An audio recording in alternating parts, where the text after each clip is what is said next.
¿Cómo están? Buenas tardes, buenas noches, buenas mañanas, porque estamos en las comunicaciones contemporáneas sin tiempo ni materia. Muchísimas gracias por acompañarnos. Estamos con Valeria Dorado, aquí transmitiendo desde Icónica, un podcast en el que vamos a hablar de distintos temas, pero sobre todo de la fotografía y su relación con la naturaleza y con el medio ambiente, en lo que es un especialista Valeria. Entonces, muchísimas gracias por acompañarnos y te cedo la palabra. No, muchísimas gracias, un gusto para mí, Armando, estar acá. Icónica para mí es como una segunda casa, entonces muy feliz de poder charlar con ustedes. Muy bien, entonces empecemos. Hay un asunto que me ha sorprendido muy gratamente y es saber que has tomado una decisión muy valiente en el último tiempo, que ha consistido en dejar todas las otras ocupaciones y saltar a la piscina de la fotografía. ¿Qué ha significado eso? ¿Y de dónde viene? ¿Por qué has tomado esa decisión? ¿Qué ha significado en tu vida? Bueno, ha sido una decisión después de 15 años de trabajo en oficina. Ya había empezado a construir La Libel como proyecto hace 3 años aproximadamente. Y finalmente las cosas se dieron de una forma que yo ya no iba a poder continuar en la compañía en la que trabajaba, a la que le tengo muchísimo cariño. Y estaba en la encrucijada de buscar un trabajo de nuevo, seguir en el tema de la oficina, un trabajo formal y demás, o dedicarle tiempo a mi pasión, que es la fotografía. Entonces, después de 15 años de cumplir horarios, de hacer este trabajo del día a día, de los fines de semana libres, aprovechando para viajar, dije, bueno, por lo menos voy a realmente enfocarme a lo que amo, y si puedo hacer una vida de esto, va a ser maravilloso. Cuéntame, ¿cómo es que la fotografía te ha llevado al medio ambiente, al paisaje, a la montaña, a la naturaleza de alguna manera? Es interesante que un instrumento de comunicación más bien te aproxime al entorno. En realidad mi pasión por la naturaleza ha estado siempre ahí, porque trabajé muchos años en una fundación que trabajaba con el tema de conservación, y ha sido un poco al revés, porque yo estaba muy conectada con los paisajes, con las áreas protegidas, viajaba mucho por Bolivia. Y en esa época, estoy hablando del 2008, cuando empecé a trabajar, obviamente la herramienta que tenía era una Cybershot de 2 megapíxeles. O sea, ni siquiera celular inteligente ni nada. Y me iba a lugares maravillosos. O sea, te estoy hablando de la punta del mapa de Bolivia, en Pando, ¿no? Al Beni, a muchísimos lugares hermosos que tiene este país. Y decía, wow, ojalá más personas pudieran enamorarse de este país como yo lo hago cada vez que estoy en estos lugares. Entonces, a medida que fui pues viajando y trabajando, dije, no, quiero realmente captar estos momentos que estoy viviendo de la forma más honesta posible. Y no tenía cámara, es más, mi primera cámara la compré hace 2 años. Entonces, me presté una cámara de mi mamá y empecé a hacer fotos. Pero sin pensarla mucho, así honesto era, este es un momento, este es un amanecer, un atardecer, estas son unas tortugas que están yendo al río, y así empecé a entender un poco el mundo de la fotografía, ¿no? ¿Y ese descubrimiento te ha obligado a cambiar de equipo? Me dices que tienes una cámara recién hace 2 años, ¿no es verdad? ¿Cómo has llegado al equipo que tienes? Es decir, ¿cómo te has dado cuenta que eso es lo que necesitas y qué tipo de equipo tienes? Ok. Bueno, eso ha sido un viaje interesante. Yo trabajaba con una Canon EOS Rebel T3. Era ya una cámara digital. Tenía el lente de kit. Y tengo la suerte de haber compartido mi tiempo con Alexandra Meleán y con Michael Dunn. Y ellos se volvieron de alguna forma mis guías y mis mentores. Entonces me acuerdo que el primer consejo de Alex fue, ¿por qué no vas por un 50 milímetros? Entonces ahí hice el cambio al 50. Y era increíble cómo podía variar tanto para hacer retratos y luego para hacer paisaje. Era lo más cercano a lo que yo veía, lo podía fotografiar. Y después de un tiempo, justo en la pandemia, empecé a fotografiar todos los atardeceres desde mi ventana a la misma hora. Y ahí fui aprendiendo más de luz y me di cuenta que efectivamente era un momento bueno para hacer un upgrade y ya contar con mi equipo. Pero como ya había empezado a hacer montaña hace varios años, sabía que necesitaba algo que sea liviano. Entonces, recuerdo que fui a la casa de Mike, nos sentamos y le dije, por favor, necesito tu ayuda. Y con él elegimos la cámara, exploramos que si Sony, que si Canon, que si Fuji. Obviamente yo tenía un presupuesto limitado y acabamos con la decisión de una Canon RP, que tiene un cuerpo muy liviano y eso a mí me sirve mucho.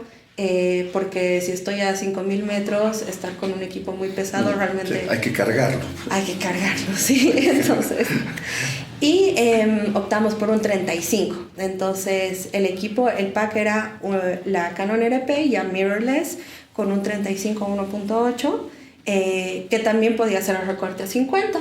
¿No? Y me gustó mucho trabajar con lente fijo. Y tenía un 24-105 más que no le di mucha pelota y ahí se quedó. Y hace 2 meses me ha llegado un 24-70 2.8, que es mi bebé porque se ha vuelto mi lente favo. 2.8 es una maravilla. Es una maravilla para paisajes, o sea, el 24 para paisajes. La ventaja que tenemos nosotros de nuestro paisaje es que hay una intensidad de luz excesiva, es impresionante. Por eso en Europa 2.8 es demasiado poco por la ubicación respecto del sol. En cambio aquí es impresionante. Y es una cosa increíble, ¿no? Porque había un graffiti en la calle que decía: este país apenas paisaje. De alguna manera lo que tú estás haciendo por una vocación con la naturaleza es descubriendo un poco para nuestra generación o para la generación contemporánea el país que somos. Es chistoso, pero no conocemos la extensión de nuestra patria, ni sus variaciones, ¿no? Y es muy lindo saber que la fotografía puede hacernos bolivianos completos, porque hemos vivido encerrados en las ciudades, es una cosa muy extraña. Bueno, equipo y trípode. ¿Utilizas trípode? Porque eso también es parte de la cargadera. Sí, y he tenido un aprendizaje muy lindo respecto al trípode. Yo me compré uno en uno de mis viajes al exterior.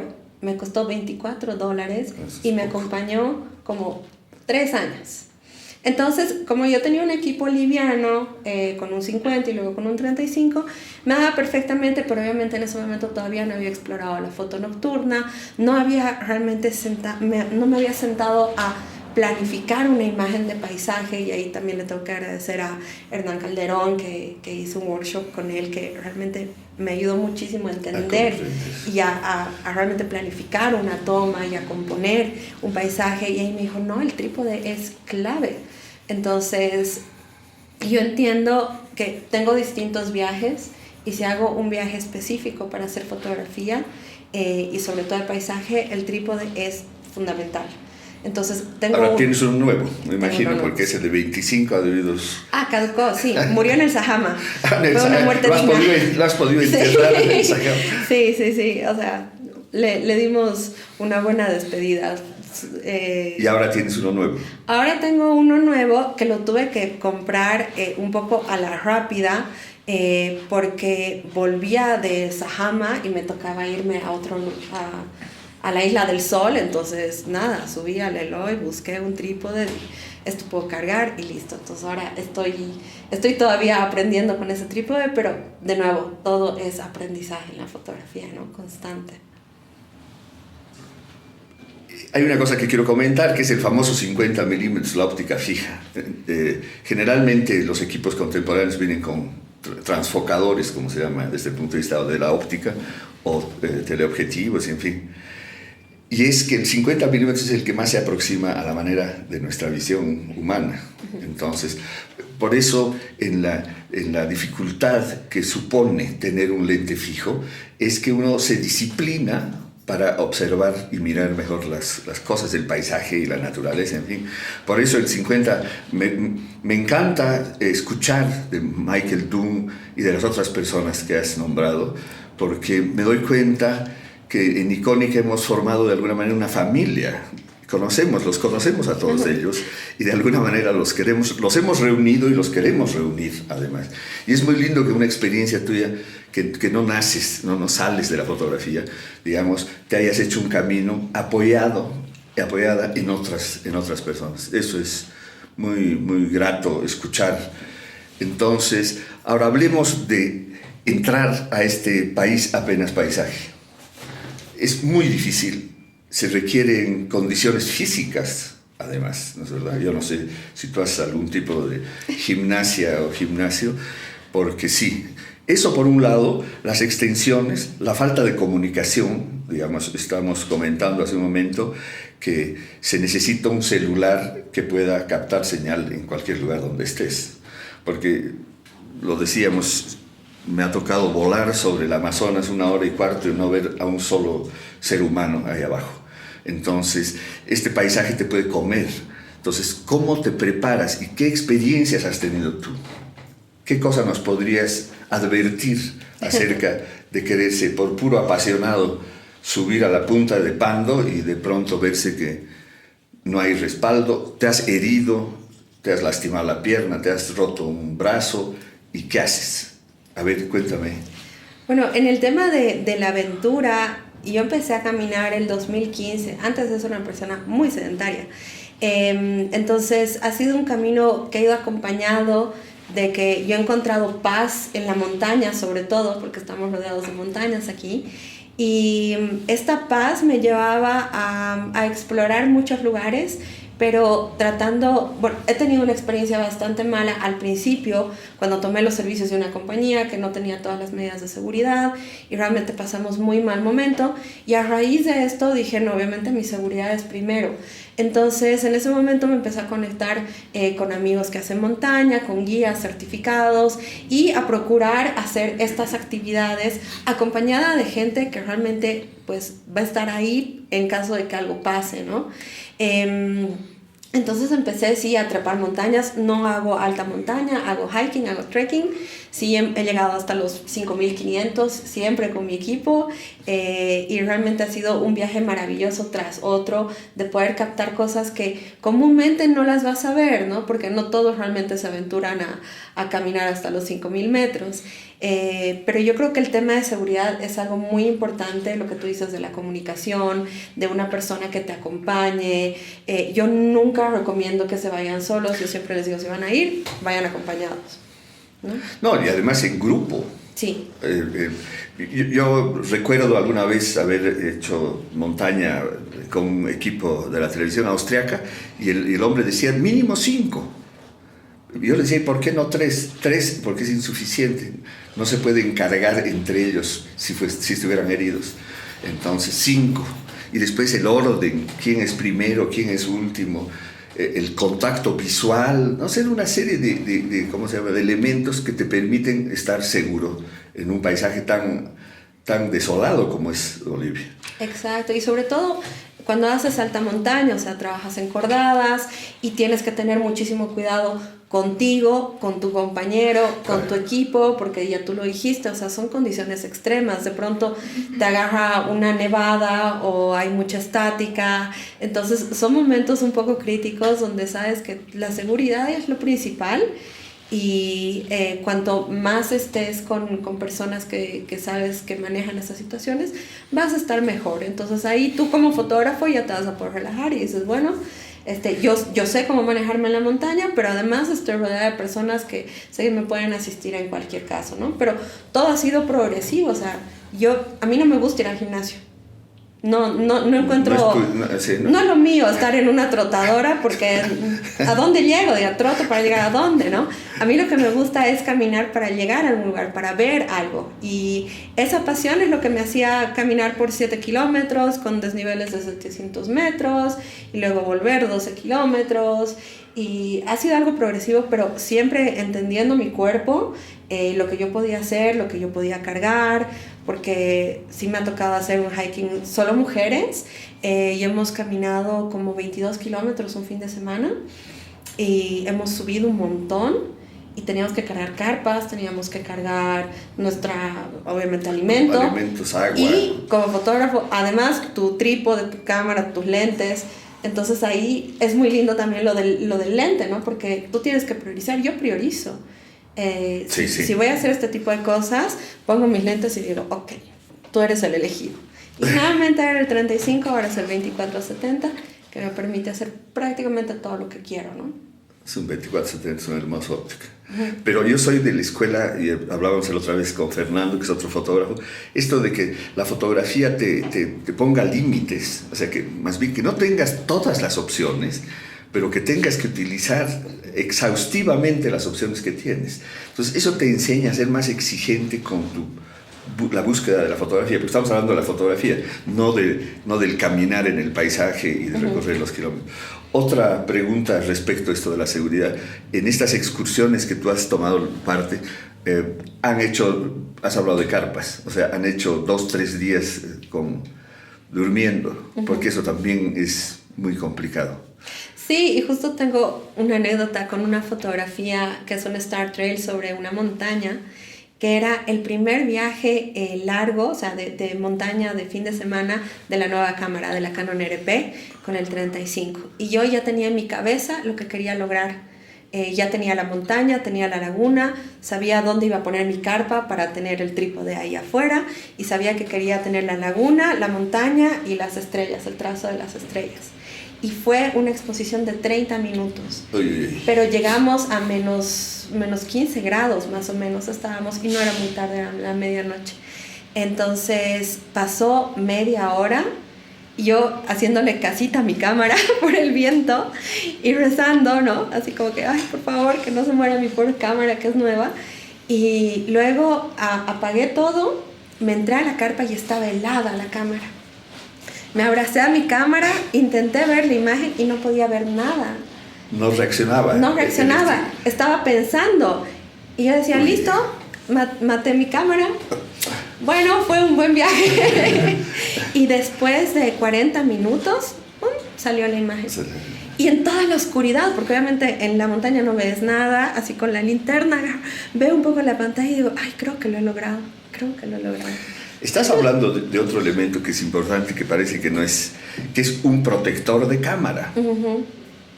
Ahorita has hablado de dos extremos. Primero, la estática en la altura. A mí me ha pasado estar con trípode con cámara de 16 milímetros filmando cóndores, y de pronto todo el trípode y la cámara era una cosa de rayos, de rayos, como me ha pasado alguna vez en el avión, en el ala, y solo estática, no hay incendio, no hay muerte, no hay nada, pero cuando ves ese espectáculo es de morirse de susto, o sea, porque crees que has perdido todo, ¿no? Eso es uno, y lo otro, congelarse, que se congele la cámara, y se congela. Entonces creo que es importante que busques entre tus amigos, sí, pero, o sea, algo que la proteja tu cámara, porque sí, se puede. A mí, una vez en México, una lluvia de rayos, pero lluvia, no 3 rayos, 4 rayos, sino 200 rayos simultáneos, han hecho que la cámara se vaya. Y se fue y está muerta y nadie quien la revive. Entonces hay que tomar en cuenta, ¿no es verdad? Porque ahora, dime, has llegado al lugar, has hecho esta foto hermosa que me acabas de describir, que creo que la he visto, que es la laguna en primer plano, el cerro al fondo y el cielo, ¿no es verdad?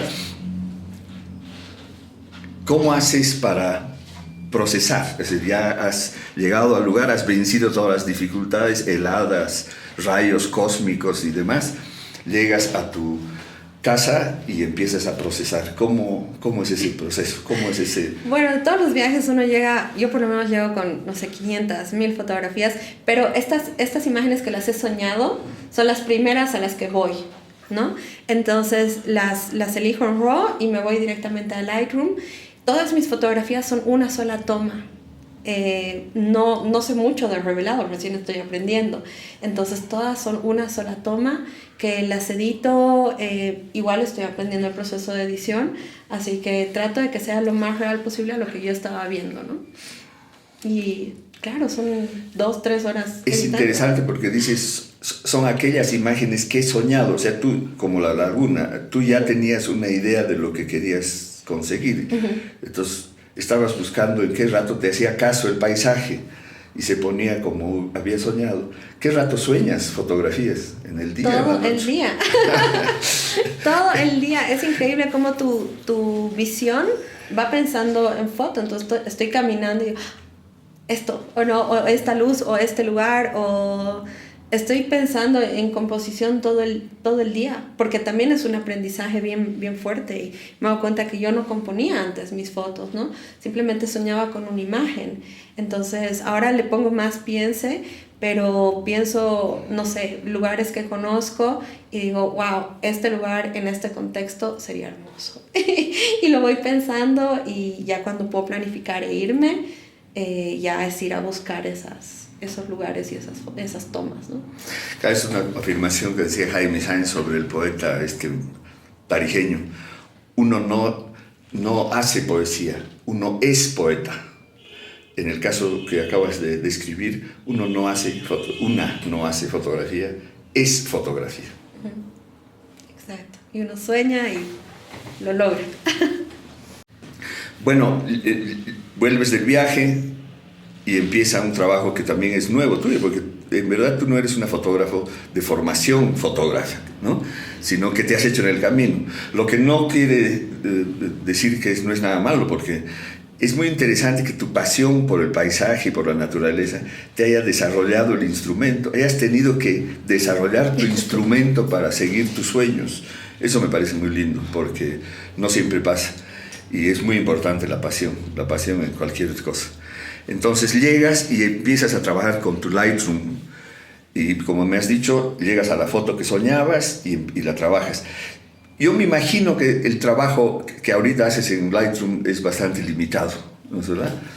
Pero bueno, a ver, cuéntame cómo ha sido tu aprendizaje, porque quiero pasar además desde la postproducción a la difusión, que eso es lo que me interesa. Bueno, cuando empecé a disparar en RAW, tampoco tenía una compu con todo el software para hacer esto. Entonces, como me manejo mucho con el celular, empecé con Lightroom Mobile, o sea, Lightroom en mi celular. Entonces pasaba la foto en RAW y en mi celular le hacía algunos ajustes. Algo que siempre digo es que me gusta que la imagen sea lo más cercano a lo que yo estaba viendo, para que tú no llegues mañana y digas, esto no se veía así, ¿no? Sí.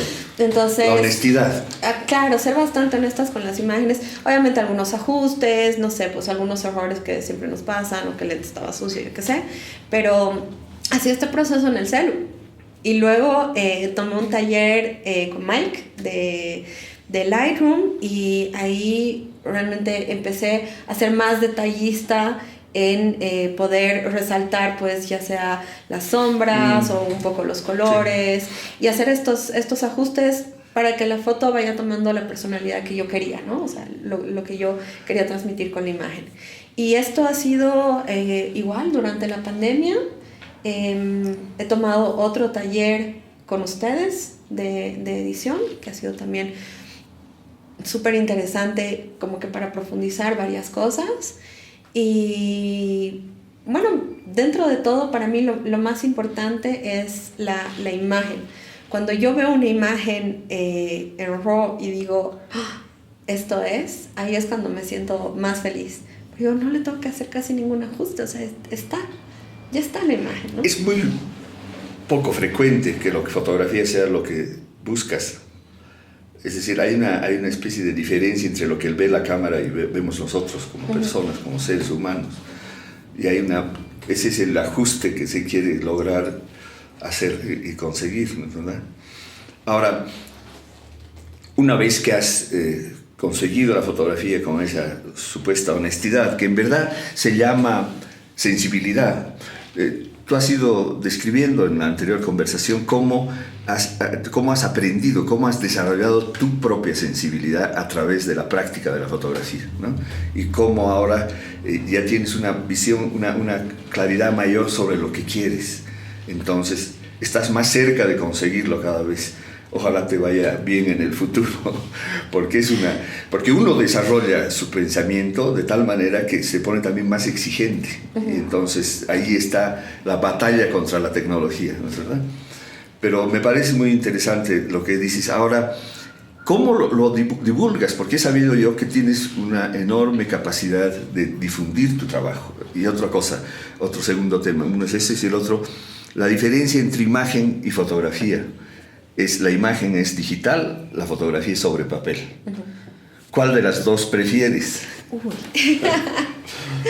A ver, bueno, la primera parte de empezar a mostrar mi trabajo, todo empezó igual con el blog, donde no estaba tan enfocada a la fotografía como tal, sino a yo contar mi experiencia viajando como mujer sola, viajando como mujer aventurera, viajando para descubrir Bolivia y realmente, contar una historia de lo que es Dar este tu país. testimonio de este descubrimiento.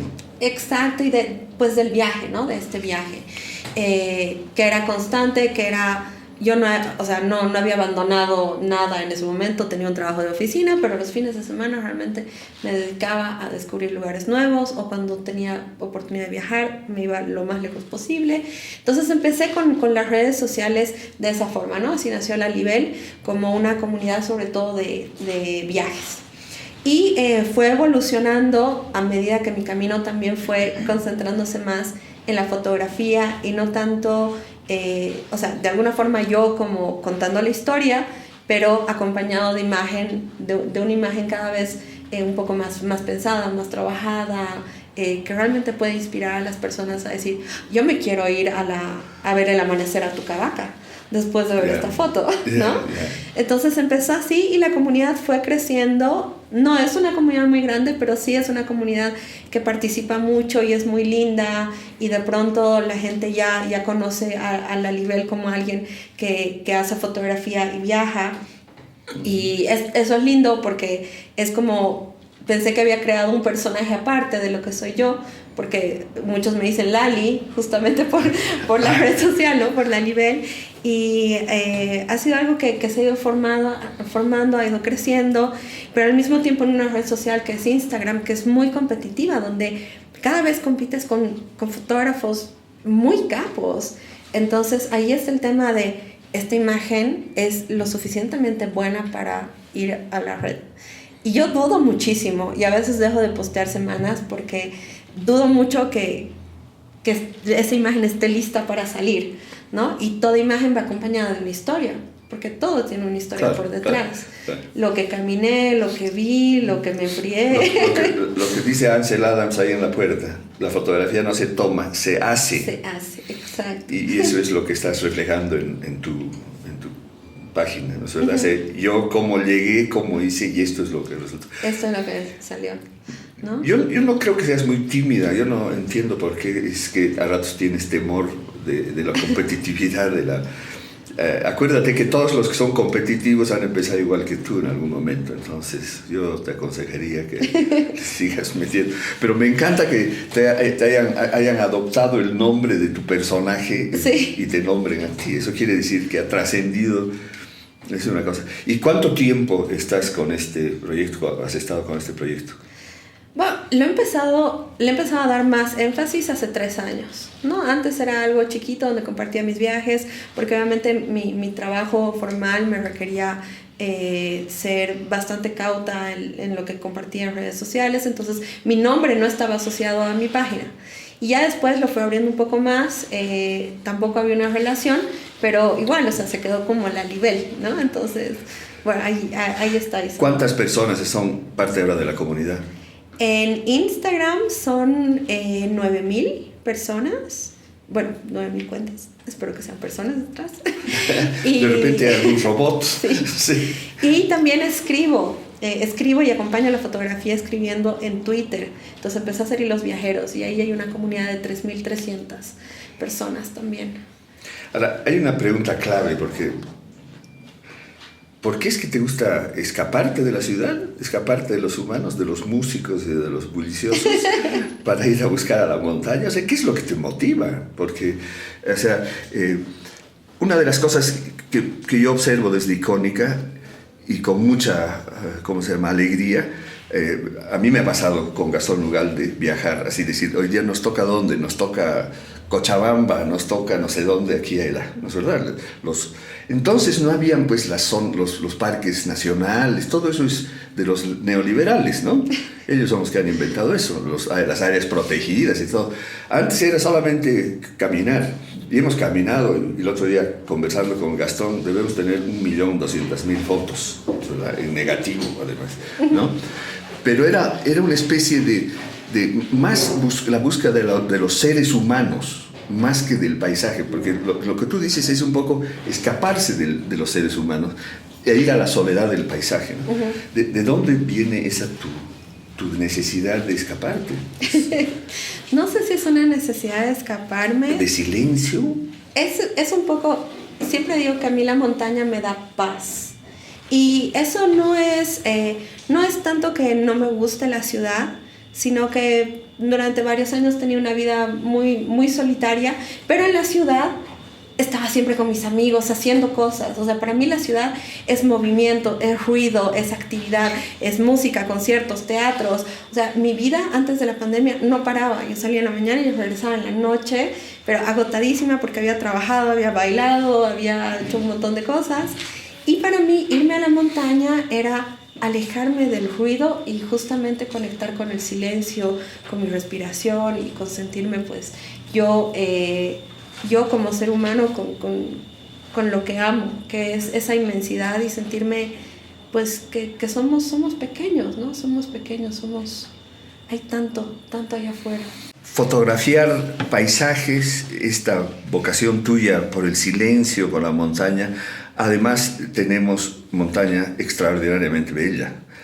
Yo conozco un geólogo holandés que me ha dicho que la Cordillera Real nuestra es una de las cadenas montañosas más bellas que ha visto en todo el mundo. Entonces tenemos muchísimo que hacer. Pero la pregunta es, ¿por qué no gente? ¿Fotografías personas? No hago muchos retratos de la gente, y esto va más al background que tengo de cuando viajaba y cuando trabajaba con la fundación. Teníamos mucho contacto con comunidades locales, sobre todo en tierras bajas, tacanas, chimanes, y teníamos la oportunidad de entrar realmente a compartir con ellos, ¿no? Muy en esa intimidad. Y conversando con ellos, salía mucho este tema de cómo entienden ellos la fotografía como algo que los invade un poco. Entonces se me quedó eso de que para poder retratar a alguien, si es que alguna vez lo hago, le pido permiso antes, y si siento que la persona no está cómoda, simplemente trato de no hacerlo. Entonces, cuando me dicen no queremos rostros y demás, tengo cosas muy específicas donde el proceso ha sido realmente conversar con la persona y pedirle su autorización para saber si podía hacerle un retrato. Es más un tema de cómo he sentido todo este proceso y toda esta etapa, y cómo lo sentía ellos con la imagen. Entonces me acostumbré a no invadir ese espacio y más bien concentrar mi mirada en otras cosas, y sobre todo en los paisajes, ¿no? En ese momento era mucha naturaleza, entonces, no sé, había tanta fauna ahí en los parques, no, el Quepe Mercado, el Madidi, el Pilón. Entonces mi mirada como que se volcó más hacia ese lado. En la proporción civilizatoria andina, yo he vivido en Europa. En Europa no hay centímetro cuadrado que no haya sido ocupado por el hombre. Es el mandato bíblico de crecer y multiplicaos, ¿no es verdad? Los europeos lo han llevado al extremo. En cambio, nosotros, la naturaleza nos gana siempre. Los hombres no han sido capaces de construir nada duradero, incluso la Isla del Sol, o incluso la Puerta del Sol, o el templete estructurano. En medio de ese paisaje son insignificancias. Esa es una cosa, digamos, que yo he aprendido respecto de México. En México, que es nuestro país hermano, ¿no? La presencia del hombre en el paisaje es imponente. Entonces hay una desproporción, es una ¿cómo se llama? Es una constatación que yo la he hecho además fotográficamente también, ¿no es verdad? De la diferencia. Entonces, ahorita tú me hablas de este respeto, de la necesidad de aproximarse al sujeto para pedirle permiso. Hemos hablado con Fernando Miranda, que es un especialista en retrato. Él también exige ese respeto y esa comunicación con el sujeto, ¿no es verdad? Entonces te vuelves a tu pasión, al silencio, al paisaje. Pero, a ver, dime, fotografiar montaña, ¿qué significa? Y fotografiar las tierras bajas, como llamamos nosotros, el Amazonas o la Chiquitanía, en fin. ¿Cómo ves fotográficamente la diferencia? Porque para mí en la selva siempre ha sido una dificultad imposible de resolver. Debe ser porque soy andino. Es una lógica completamente distinta y creo que donde me he sentido más a gusto ha sido en el sudeste chiquitano. Yo he vivido brevemente en Santa Cruz y no sabes cómo extrañaba mis montañas. Entonces estaba constantemente buscando lugares donde yo podía realmente admirar esa inmensidad. Para mí es eso, en la montaña uno se siente tan pequeño.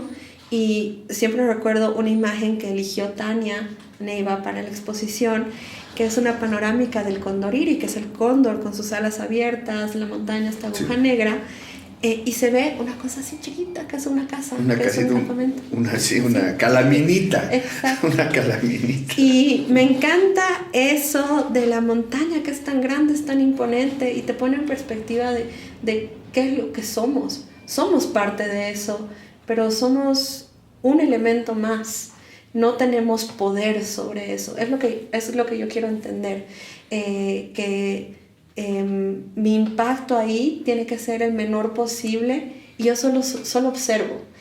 En la selva, sientes que la selva te come, ¿no? O sea, estás ahí debajo de los árboles, sobre todo cuando vas a selvas densas, ¿no? Cerradas, sí, el norte, las Amazonas. El norte, Amazonas tal, ¿no? O sea, como el Madrid y demás, estás, no sé, a la sombra de un árbol de mara gigantesco y ahí también metros. Tienes ese sentimiento de inmensidad, pero distinto, el espacio es distinto y cómo entiendes el espacio es distinto, ¿no? Entonces, yo me he enfocado más a las montañas por esa cercanía y por ese amor que tengo, que lo he podido ver en otras zonas como en el Cerrado, también en la parte de Tarija, en Potosí, en las Pampas, pero las selvas es algo que yo tampoco he podido dominar y lograr un paisaje, o sea, una visión así tan amplia del paisaje. Las redes, volvemos ya no tanto a tu ¿cómo se llama? A tu experiencia de la que nos has contado, sino la posibilidad de comercializar fotografía, que también es algo que le debe interesar mucho a los fotógrafos jóvenes. Es decir, la fotografía es un arte caro, ¿no es verdad? ¿Qué trípode, qué cámara, qué esto y el otro? Entonces necesitas financiar tu propia actividad, ¿no? Entonces, ¿cómo has hecho para financiar tu fotografía? Bueno, pues hasta la pandemia yo nunca había pensado en vender mis fotografías. Nunca pensé que alguien iba a desear una foto mía, tener una foto impresa que yo había tomado. Y eso cambió el 19 de julio del 2020, que en plena pandemia un amigo me dijo, nos vamos a escapar un cacho al cerro. Y le dije, vamos. Con mi mochila, vamos. Y nos fuimos a la punta de un cerro por Apaña y ahí sacamos fotos de la ciudad y del atardecer, y esa foto es el Illimani rosado, así le llamo, que era un atardecer típico de invierno, pero no tenía nubes y sí, la luz era hermosa y era rosada, con la montaña que tiene estos tonos lilas, morados y la paja, obviamente. Franz Tamayo, hay un poema que habla sobre ese color. Exacto. Y él busca una palabra, porque, ¿verdad? El color está en el Illimani, pero no está en el castellano. Uh-huh. Entonces, ¿cómo buscamos descifrar ese extraordinario? Sí, y eso tiene el Illimani. Entonces, finalmente sigues, tomas la foto. Tomé la fotografía, fue una foto que en redes sociales le fue muy bien. La gente se enamoró de esa foto. ¿Qué quiere decir? Porque hablemos de números. ¿Qué es de números. Redes sociales. Las redes sociales no son abstracciones. No, tienes números, sabes cuál es el alcance, pero yo trato de ver cuántas personas han compartido esa fotografía, uh-huh, porque eso te da los datos. Claro, diferencia de tratamiento. Unos exacto, ven y les llama la atención, otros ven y le dan pelota y otros la copian. Entonces le empezaron a compartir, la foto se volvió muy popular y hicimos un concurso con How to La Paz, que es una página que igual trata de enamorar a todo el mundo de La Paz, y colaboro con ellos mucho con fotografías. Hice imprimir esa fotografía y fue la primera foto que imprimí aquí en Icónica. Ay, o sea que tu debut de Icónica, sí, tu bautizo. Y a partir de esa fotografía me la fueron pidiendo más. Entonces creo que vení, hola Ale, ¿cómo están? Y esa foto... 2 copias más, sí, ¿no? Dame esa 3. foto se vendió bastante. Y luego un día de regalo, Ale me hizo un imán de la foto. Entonces yo dije, ay, qué lindo. Puse la foto en redes y todo el mundo la quiso comprar como imán. Entonces era un souvenir, era algo, era un recuerdo de La Paz, de algo tan icónico de La Paz, que la gente se enamoró de esa foto. Y fue así como dije, quizá hay fotografías mías que la gente quiera tener. Y resulta que sí. Entonces, pero es mucho trabajo que hacemos aquí con Ale, que le digo, no sé si va a funcionar, porque claro, hay que ver qué quiere el cliente, y si yo tengo algo en el catálogo que se acomoda. Y siempre me viene a la mente una foto del Mururata que hicimos el año pasado, que la hicimos en paneles. Y son 5 paneles del Mururata nevado, pero todo abajo está verde porque es temporada de lluvias y era después de una nevada. Entonces, son imágenes que a mí personalmente me encantan porque obviamente son momentos que yo los he vivido. Son esas, no solo las has vivido, sino me has dicho que las has soñado antes de vivirlas. Además. O sea. Entonces, y cuando alguien me dice, la quiero, me llena el corazón, y obviamente ha sido gracias a las redes sociales que han podido ver mi trabajo y llegar a mí y decirme, bueno, quiero una fotografía tuya, entonces, ¿qué tienes? Y bueno, lo hemos estado trabajando y ha ido creciendo por suerte. Yo estoy convencido de que el compromiso y la pasión que tú le pones a una imagen, eso se transmite. Hasta ahora no entiendo de qué manera, no podría describir de qué manera sucede, pero yo he visto ya muchas veces en mi experiencia gente que se para frente a una imagen y la conmueve, y no quiere separarse, o sea, sucede una especie de matrimonio. Entonces, esa construcción de tu pasión, el ir a la montaña, el prepararse, el tener los elementos de seguridad, el haber aprendido tanto de otros como de las personas que te pueden dar seguridad en el paisaje, es importantísimo, y todo eso se refleja. Por eso te digo, yo espero tener tiempo suficiente y espero que la cabeza me funcione como para comprender la relación entre un ser humano y otro ser humano que ni siquiera se conocen. Es como el poeta, el lector de la poesía, que es el que en verdad hace la poesía, porque no es el poeta el que hace la poesía, sino el lector. ¿Qué relación hay entre uno y el otro, ¿no? Y en este caso, además, en las tecnologías contemporáneas, un fotógrafo que se comunica con otro a través de un celular, de unos aparatos así extraños, y no solo a 200 metros, sino a 5.000 kilómetros, ¿no?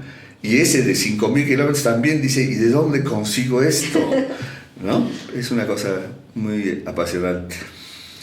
Te agradezco mucho la compañía, la conversación ha sido muy animada, me ha gustado muchísimo. Entonces yo quiero despedirme y agradecer a las personas que se han unido a esta transmisión. Icónica va a seguir en este esfuerzo, y no solamente a través de estas conversaciones, sino vamos a intentar reunir a los fotógrafos para que tengan contactos directos e intercambios, porque vemos que si trabajamos de esa manera vamos a hacer que la fotografía boliviana tenga una preponderancia mayor y que este país apenas paisaje se lo pueda ver. Así es. Muchísimas gracias, el gusto es mío. Icónica es mi casita también, y con gusto. Gracias. Gracias.